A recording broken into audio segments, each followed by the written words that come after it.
From the McCourtney Institute for Democracy at Penn State University, I'm Michael Berkman. And I'm Chris Beam. I'm Jenna Spinelli, and welcome to Democracy Works. Our guest this week is Jonathan Rauch, who is a senior fellow in governance studies at Brookings and author of a new book called The Constitution of Knowledge, A Defense of Truth. And as sometimes is the case, Jonathan in this book really does a great job of tying together a lot of what we've been talking about on this show for the past 3+ years in a very succinct, very readable book. But he really focuses on the idea of epistemic polarization and disinformation and sort of some of these trends that we've seen on both the left and the right. So, Chris, why don't you kick us off here? Help unpack that a little bit. What are the stakes here? What are we talking about? I think the phenomena that we're talking about is pretty evident to most people.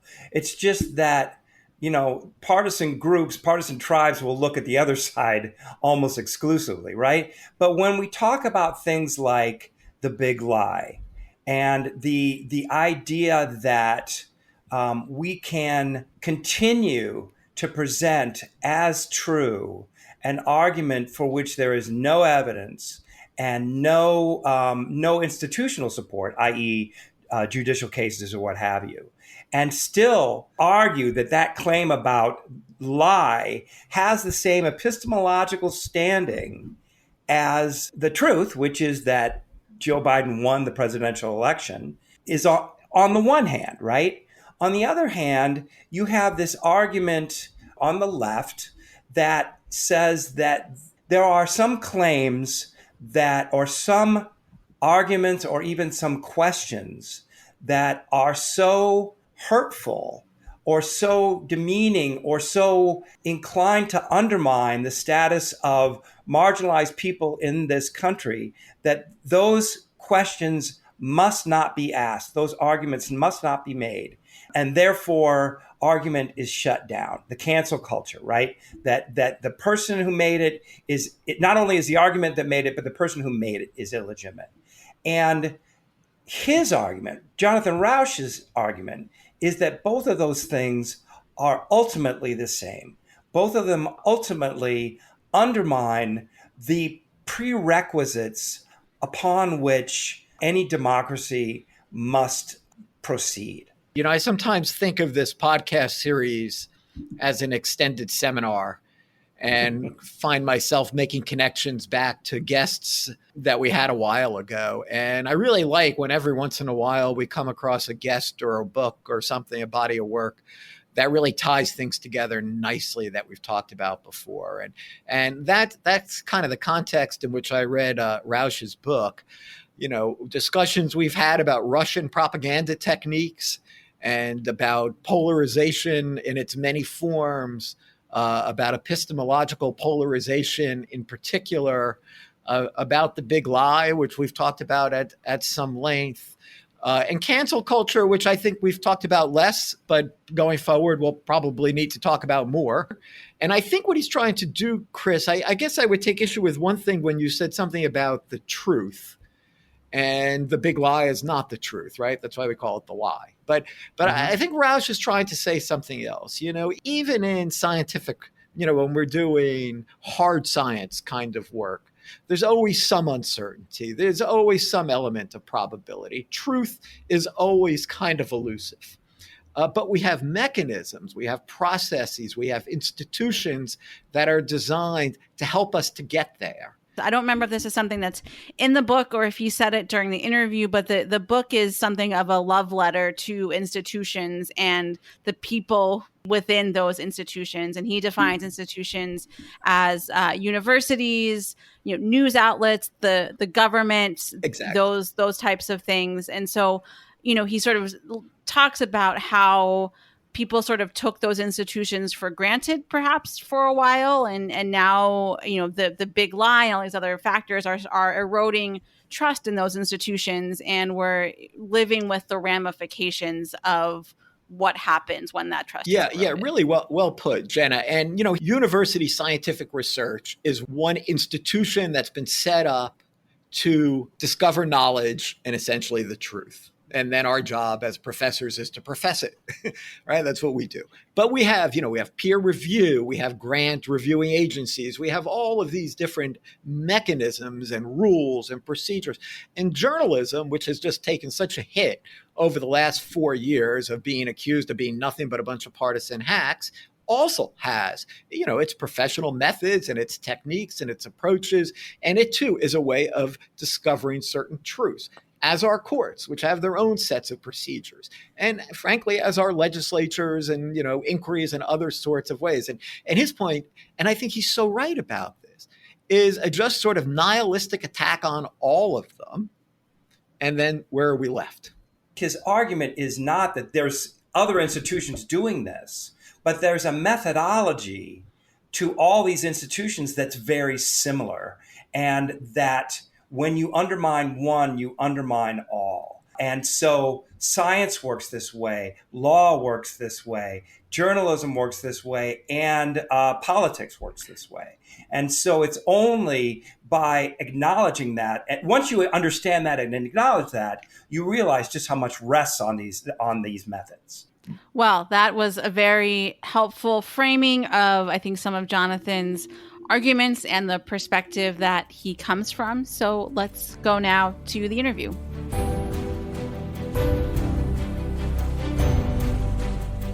Jonathan Rauch, welcome to Democracy Works. Thank you so much for joining us today. I am so excited to be with you. So before we get to your current book, The Constitution of Knowledge, I want to go back a little bit to your book, Kindly Inquisitors, which came out in the early 90s, which is, as I understand it, was a period when people who are proponents of liberalism and liberal democracy were somewhere between taking a deep breath and doing a victory lap after the fall of communism. But I also understand that you maybe saw the landscape a little bit differently back then. Can you start us off by talking about what you saw then, what trends you were starting to see emerge at that time? Well, in February of 1989, Ayatollah Ruhollah Khomeini of Iran issued a fatwa, a decree, a death sentence for Salman Rushdie, a novelist. And I was astonished, actually, at the time with the weakness of the response of much of the West. It was kind of equivocal. Well, of course, they shouldn't issue a death sentence, but on the other hand, he shouldn't write such an offensive book. At the same time, we started to see the rise of what was then called political correctness, at that point in the form of speech codes on college campuses. And those started working their way through the courts and into the culture, and we started to see a lot of professors mounting ideological arguments against free speech and free thought. And we saw other challenges to science, from people saying science is oppressive because it omits the experiences of minorities, gays, blacks, and so forth. And I said, this is something new. This is something a little different. We may have won the Cold War, but now we're seeing a lot of attacks from within on the premises of, I think, the two pillars of a culture that cares about truth. One is freedom of speech, and the other is discipline of facts. As you look back on that book, and as you've been working on the Constitution of Knowledge, I mean, I guess the short way of asking what I'm thinking about is, did it get as bad as you thought that it might have at that time, thinking about, where we are now? It got different. So one thing I constantly say, I've been a free speech nut since I was a teenager in the 70s. And one of the things you learn is that the idea that speech, which is offensive, blasphemous, seditious, wrong-headed, bigoted, or just plain false, should be not only allowed but protected by the government, is the craziest, wackiest, most counterintuitive idea of all time, bar none. And the only thing that saves it from the ash heap of history is that it's also the most successful social idea of all time, bar none. But because of that, because it's so counterintuitive, I realized that people like me, free speech advocates, free thought, dynamic inquiry advocates who just have to wake up every morning and defend this principle from scratch. And so will our children and their children and their children forever. And we just have to be cheerful about that. So, you can go back to Galileo and the Inquisition. There are always forces that are arrayed against what I call now the Constitution of Knowledge. They just changed, and they did change. So in the early 90s, when I wrote Kindly Inquisitors, a lot of it was coming from things like formal speech codes that were being imposed by universities and from formal doctrines that were being propounded by, very ideological people. Oh, my free speech was oppressive. And some of that got pushed back. So there's nothing quite new under the sun, but things have definitely changed. Right. So let's dive a little bit further into the Constitution of Knowledge and that framework that you create in this book. You quote, I believe it goes back to Ben Sass, but correct me if I'm wrong, the notion of, democracy needs a shared set of facts. I feel like I've heard that over and over again. Certainly on this podcast, we've said it on other, other things that have come out over the past couple of years. How do you think about that notion in relationship to the Constitution of Knowledge framework? If it's okay, I'll just start by saying what I think the Constitution of Knowledge is, since we'll be referring to it quite a lot. So that's our social system of institutions and rules that keep us collectively moored to reality and that allow us to settle our disagreements civilly, peaceably, without going to war. And it's a revolutionary change. It's actually a species transforming change. And it resembles the U.S. Constitution in many ways, although the one Constitution is written down and has the force of law and the other doesn't. They're both trying to basically do the same thing, which is say we've got these very important, complex social decisions. Instead of putting a ruler in charge, we're going to have a set of rules, which everyone, high or low, regardless of race, color, creed, status, everyone's going to have to follow these rules and abide by the results. Well, in the U.S. Constitution, we don't require that everyone agree on anything. In fact, the system is designed so that we harness the force of disagreement. The Constitution forces us to compromise in order to get things done. It requires us to go through checks and balances and elections. And it works because we disagree, and we harness that energy constructively, something no other political system has succeeded in doing.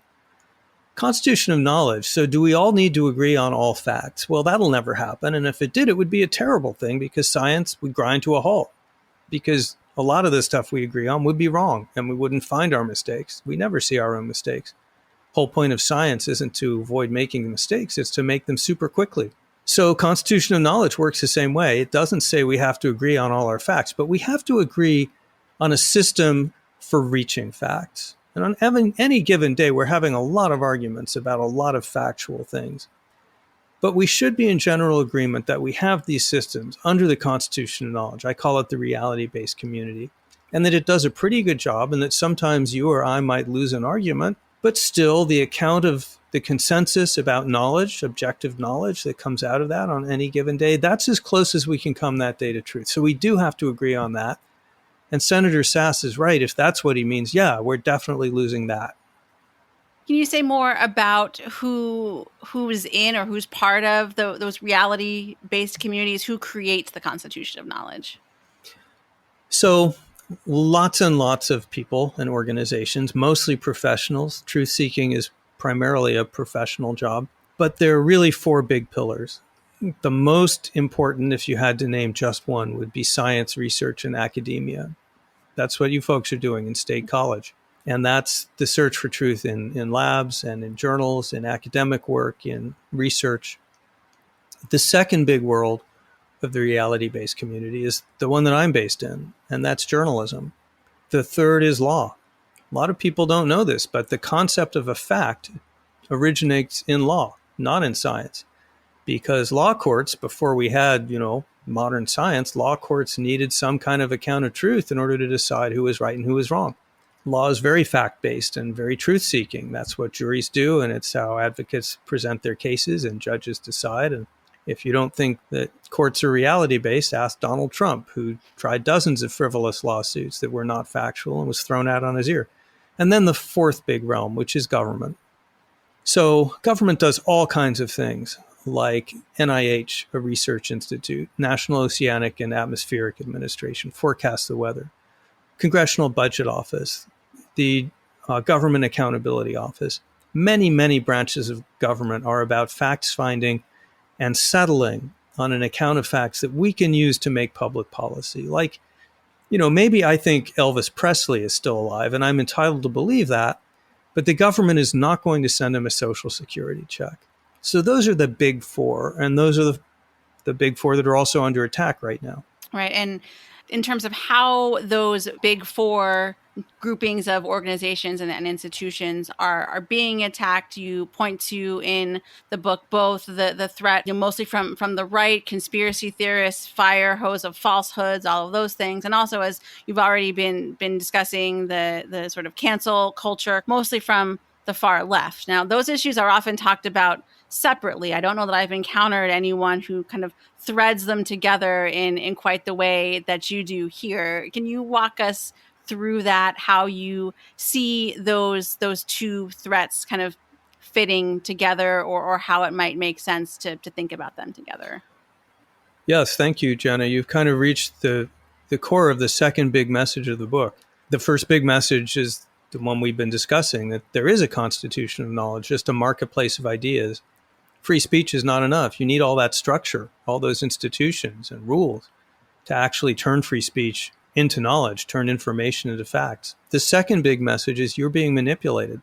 And that's that although they seem very different, both the chaos that's being produced by disinformation and the social coercion that's being produced by canceling are both forms of information warfare, which is, the way I define it, is as organizing and manipulating the social and media environments for political advantage, specifically to dominate, divide, disorient, and ultimately demoralize a target population.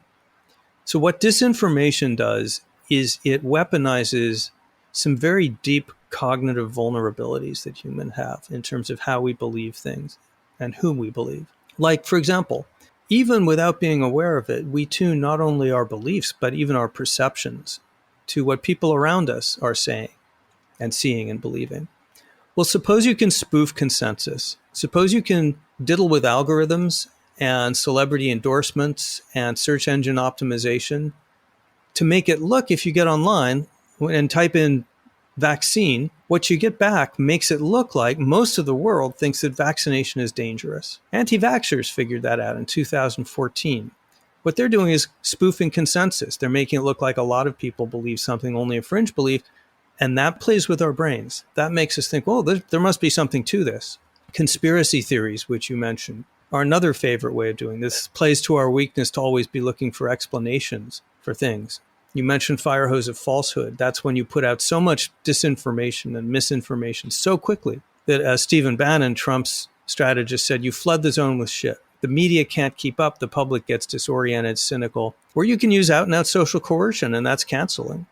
That's where you intimidate, silence people just by threatening their careers, their reputations, their professional and personal associations. You can actually make people feel profound guilt and shame by organizing a pile-on against them. So what these have in common is although one may be used at the moment by the left and a different one may be used by the right, they're all tools that are used to manipulate us cognitively. And they're all quite sophisticated and they're all quite effective. So with all that in mind, I've been thinking a lot about the notion of the community part of reality-based community. I've been wondering whether, some of this, both this behavior you've just described, both on the left and the right, people kind of finding or seeking out this consensus, is that the result of not feeling welcome in the community of the institutions of journalism, of law, of government, of academia, which I'll talk about journalism because it's what I know best. But, newsroom diversity is at best stagnant, if not worse than it was over the past decades. And, I wonder how, if you don't feel like you're welcome somewhere, or it's not speaking to people like you go and find community somewhere else. And I just wonder if that might have been happening here or might be part of why we're seeing these things that we are.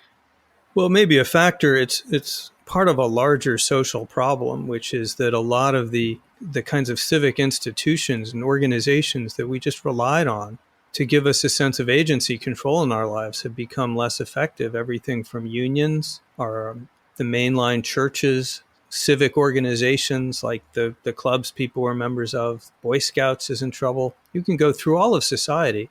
And these are places that we trust and gave us a sense of meaning in life, and they're getting more scarce, and that increases mistrust and as you say, a sense that maybe we're not as welcome. And I definitely agree there's a problem with lack of viewpoint diversity in mainstream media. A lot of media organizations are becoming aware of that. But, if everyone in a newsroom is on the left, then they're going to miss stuff. Then important questions won't be asked. I think it's an even bigger problem in academia, and we should talk about that. But so here's the big but, and here's where I'd push back against the premise of the question. We often talk as if, society's walking along one day and then institutions start to fail. People lose confidence in them. They lose trust and they don't feel welcome and things go to pieces. And that's not the account that I want to focus people on. I want to say this is being done to us. For the last 50 years, starting in the 70s, we have seen a succession of very pointed attacks on the institutions and norms and values that we rely on as a society to tell fact from fiction. It begins in academia on the left with attacks on objectivity and truth. It then continues on the right with the birth of conservative radio and people like Rush Limbaugh, who, for example, would rail against what he called the four corners of deceit, by which he means academia, science, journalism, and government. It's the reality-based community. Continues with Newt Gingrich, who will say anything to win. You get conservative media, which has a very different business model than traditional media. And then you get the rise of Donald Trump, a step change. This will sound like a partisan comment. I'm the least partisan person you'll ever meet. I'm center-right. I've voted for and admired many Republicans.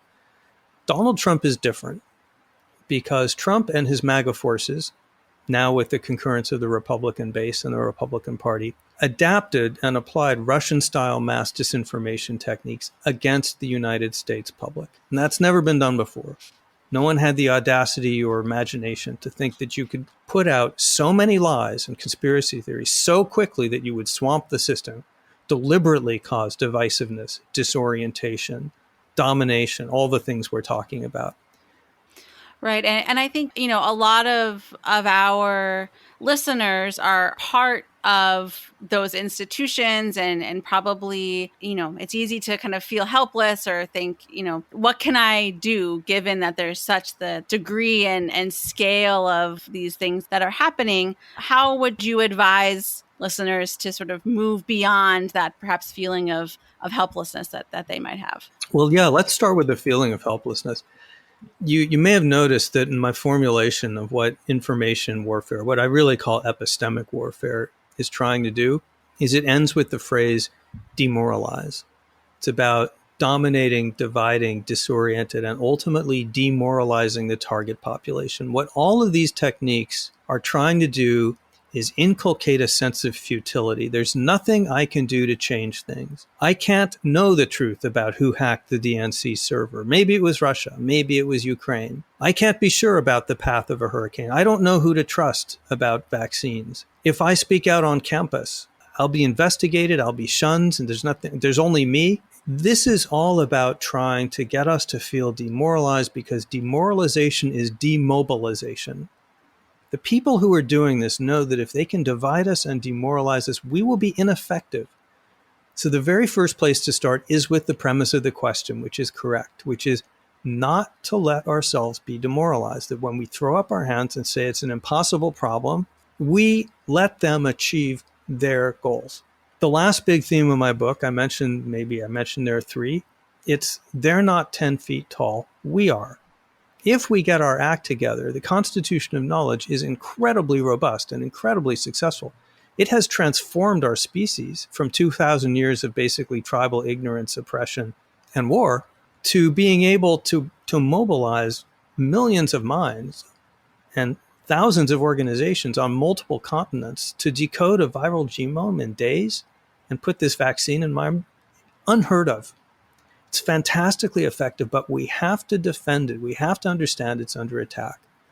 So then I'm filibustering, and I They don't want to keep filibustering. But then the next question is, having said all that, once we've decided we're going to fight back, we're going to defend our values, we win this thing if we push back. The other thing that I think people kind of scratch their heads about, I mean, if you would ask people who follow QAnon, for example, they might tell you that they think they live in a reality-based community. So how might you start to make inroads there when the degree of separation between reality and not reality seems to be so great? Yeah, it's pretty stark, and it's getting a lot harder to reach people in these epistemic bubbles now because they've got their own media, not just social media, but, Stop the Steal has conservative media. It's possible to go all the time and not even really encounter some of the mainstream reality views. So that makes it harder. And something else you alluded to earlier makes it harder, which is belief systems like QAnon. They may seem crazy to an outsider, but then, I'm an atheist, and a lot of mainstream Judaism, Christianity, that seems kind of crazy to me too. Like born of a virgin, died, came back, what's that about? So a lot of these beliefs serve an important function in people's life, and it can be a positive function. There are a lot of people on QAnon who are feeling like disempowered, as you said earlier, by mainstream culture. They may feel detached from religion, unmoored from their local community. And then they get online and there's these people saying, hey, join us. We're in a mighty crusade to save the country from a bunch of Democrats and Jews who are sucking the blood of babies. There's going to be a big storm. There's going to be justice. You can be part of it. You can play a heroic role. And then you get on there and you start talking to people. Yeah, this is fun. This is filling a hole in my life. For those people, it fills an important need. So part of dealing with this means trying to reach at least some of those people. The hardcore may be out of reach. And that's not going to be done by confronting them with facts. That just never works. What does seem to work is you come alongside people, you ask them questions, you express curiosity. I think Dale Carnegie said it best. You can't make people agree with you, but you can make people want to agree with you. But at the social level, not just the personal level. Again, going back to that important point you made earlier, it's a long-term problem, but how do we restore some of these other sources of meaning in life?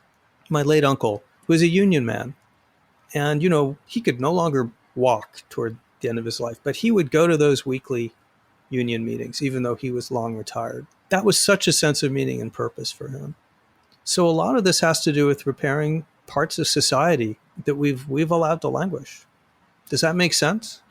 Right. So to end here, we'll come back to some of what you had started to talk about earlier in terms of the solution, or one solution here is to organize. If people in reality-based communities who support the Constitution of Knowledge can organize, we far outnumber the people who don't support those things. And I know you have some examples of organizations that are out there that our listeners might want to learn more about and are already starting to do some of this work. So if you wouldn't mind sharing what some of those might be. Yeah, I've been blown away actually by how many new organizations have formed in the 6 months since I had to close the book and send it to the printer. Counter-mobilizing to defend our values, our Constitution of Knowledge, is the key, because if a focused, energetic, organized minority will beat a large, unfocused, disorganized majority every time. And that's what's been happening. These forces attacking the Constitution of Knowledge don't speak for a majority of Americans, but they're well organized and they're very clever and very aggressive.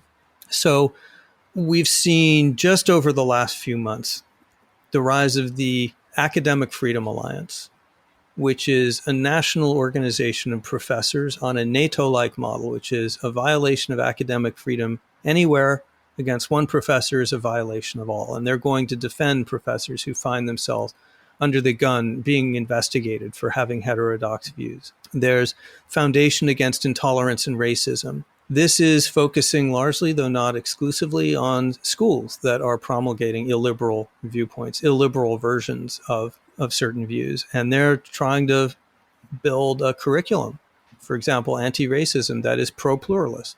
And they're also providing assistance to parents who feel that their kids are being inoculated. Counterweight, I think the website's counterweightsupport.com, is supporting employees who come under pressure, forced speech, some of these HR exercises, which try to make you say you're a racist if they're exposed to that kind of thing, or if they're bullied. This becomes a resource for them. The Jewish Institute for Liberal Values popped up out of nowhere. It's brand new.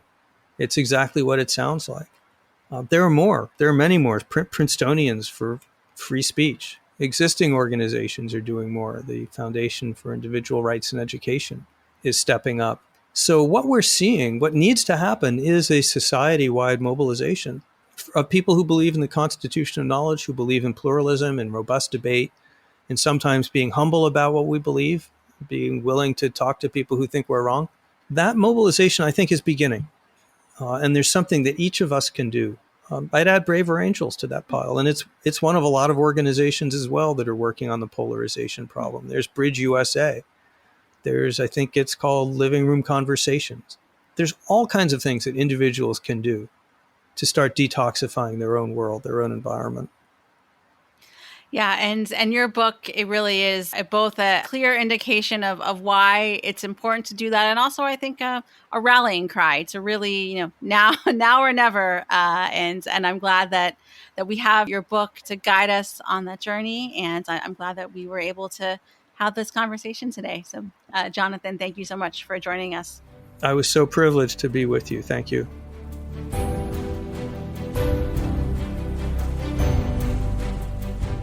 Well, that was a terrific interview. I hope it whetted your appetite to go out and read the book and, really appreciate the nuances of what he's got to say.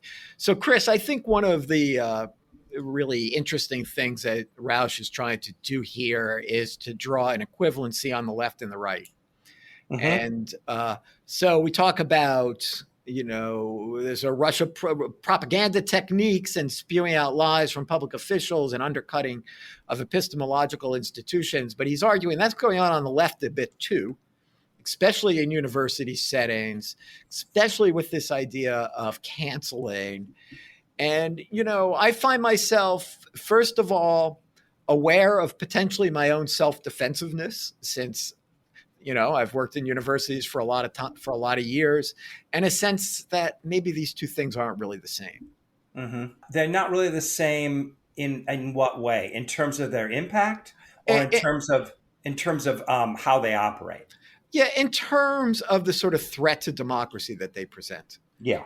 And in terms of really how big a problem they are. Now, I know and believe that, some of the attacks on the left about cancel culture and about universities are very important.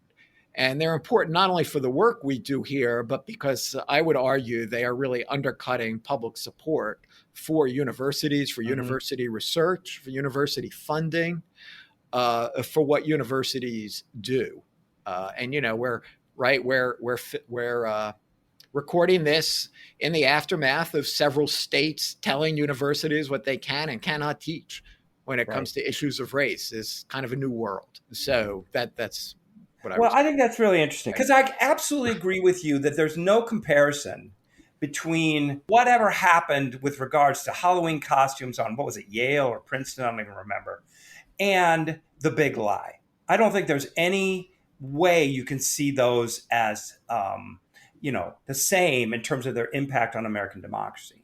But I think, and I don't think Rauch would say that either. I think what he would say is that both of them undermine the possibility of democratic argument.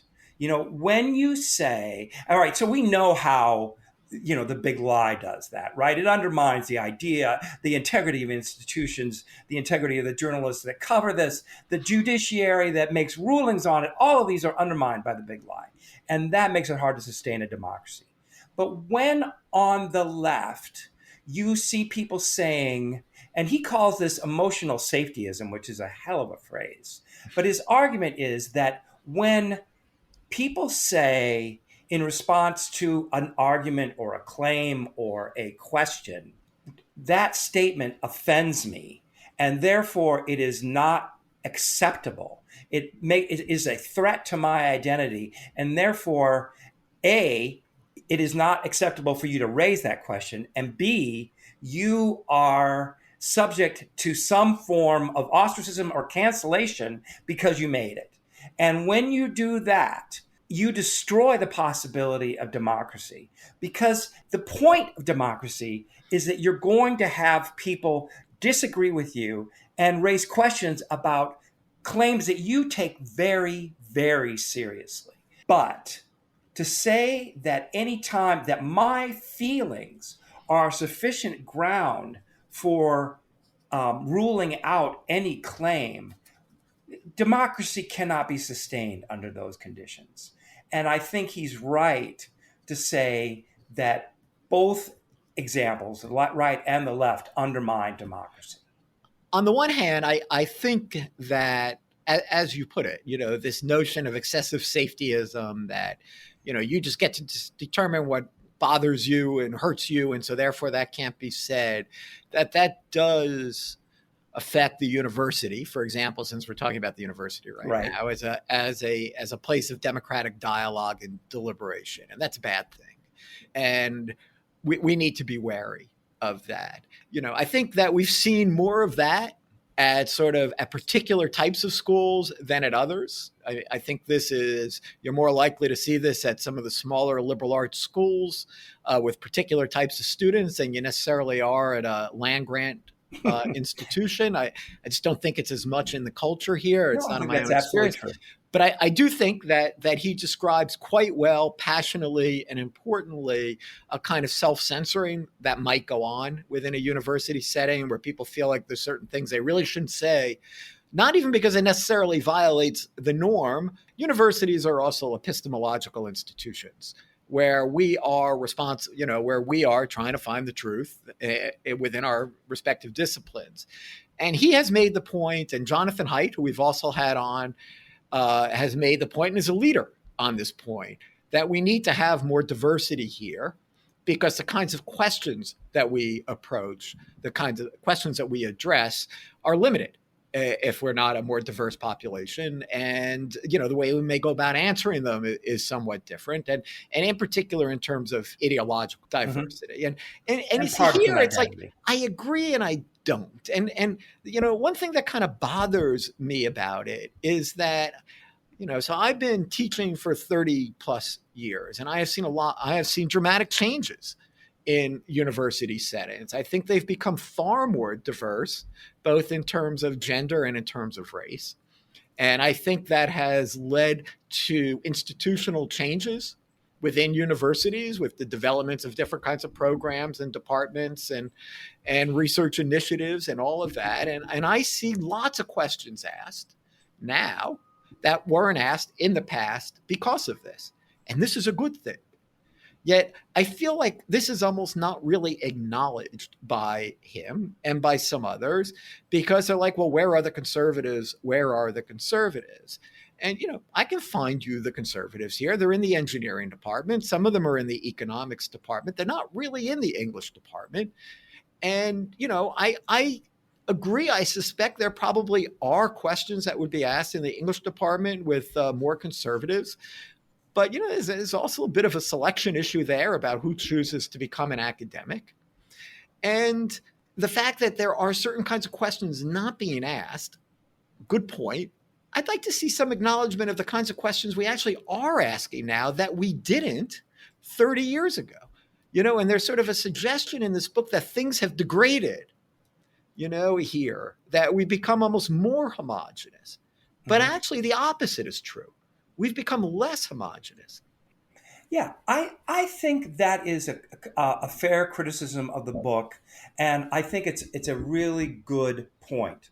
However, the one thing that I want to say about his point of view is I think his book, because it comes from a conservative point of view, is evidence of why a more diverse, is itself evidence of why a more diverse ideological perspective is useful. Because at bottom, his argument is very conservative. It's conservative politically because he's arguing that bringing people together who are going to argue and disagree dramatically about what should happen forces or almost forces compromise. And compromise means you're making little steps. So there's something in our politics that almost rules out radicalism, whether from the right or the left. And I think that's exactly how a conservative would like it. The other point is that he is culturally conservative, because he's saying that the way we sustain these things is by honoring traditions within the law, traditions within journalism, and traditions within the academy. And that is a very Burkean notion. Edmund Burke, right? The conservative, that the best way to sustain these very difficult practices, these unnatural practices of accepting the fact that you're going to say things that I take to be not just wrong, but threatening, is to work to sustain the traditions that make it possible. For our listeners, if you watched the series The Chair and the sort of cancel episode that occurred in that show, the way that it was all led by, a small group of students, that's what he's talking about. Mm-hmm. We could talk a lot longer about this book. It is provocative. It is contentious. It is very readable. And it's absolutely worth your time, because it really does kind of occupy the zeitgeist of where we are right now. So thanks to Jonathan for coming on the show. Thanks to Jenna, as usual, for a terrific interview. I'm Chris Beam. I'm Michael Berkman, and this has been Democracy Works. Democracy Works is a collaboration between the McCourtney Institute for Democracy at Penn State and WPSU, Central Pennsylvania's NPR station. Andy Grant is our producer, and our editors are Jen Bortz, Chris Kugler, and Mark Stitzer.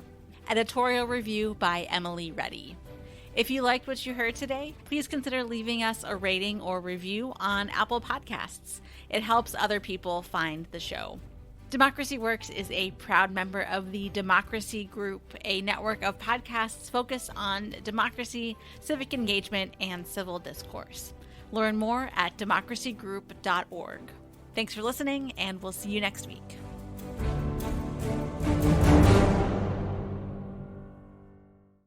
I'm Lee C. Camp, host of the Tokens podcast. We dare to do theology in public. A whole lot of folks still care a whole lot about faith and the traditions that form us, but are looking for hospitable and alternative approaches. If that describes you, then come join us on the Tokens podcast, where we discuss culture and politics, science and religion, music and poetry, and the pursuit of human flourishing. Listen on Apple Podcasts, Spotify, Stitcher, or our website at tokenshow.com.